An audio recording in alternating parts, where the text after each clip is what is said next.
Hello everyone, Chris cross എന്ന് പറയുന്ന game ഒരു മിനിറ്റിനുള്ളിൽ എങ്ങനെയാണ് കളിക്കുന്നത് നോക്കാം. Let's go. ക്രിസ് ക്രോസ് 12 റൗണ്ട്സിലാണ് കളിക്കുന്നത്. ഓരോ പ്ലെയറിന് 5x5 ഗ്രിഡിൽ ഒരു സ്കോർ ഷീറ്റ് ലഭിക്കും. 6 സിമ്പിൾസ് ഉള്ള 2 ഡൈസ് ഉണ്ട്. ഇതിലെ ഒരു യുണീക്ക് സിമ്പിള് പ്ലെയേഴ്സ് അവരുടെ സ്കോർ ഷീറ്റിൽ ഹൈലൈറ്റഡ് ആയുള്ള മുകളിലുള്ള ബോക്സിൽ എൻ്റർ ചെയ്യണം.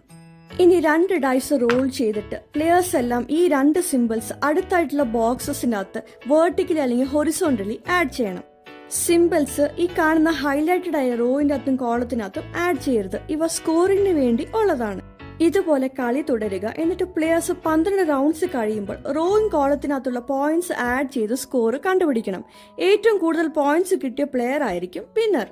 അഡ്വാൻസ്ഡ് വേർഷനിൽ പ്ലെയേഴ്സ് മാച്ചിങ് സിമ്പിൾ ഡയഗണൽ ലൈനിൽ 2 സൈഡിലും ആഡ് ചെയ്യണം. കൂടാതെ മാച്ചിങ് ഇല്ലാത്ത കോളം റോയിന്റെ അകത്ത് -5 പോയിന്റ്സ് ആയിരിക്കും കിട്ടുക. സോളോ കളിക്കുമ്പോൾ 30+ പോയിന്റ്സ് വിൻ ചെയ്യാൻ നോക്കുക ക്രോസ് മാസ്റ്റർ ടൈറ്റിൽ നേടാൻ.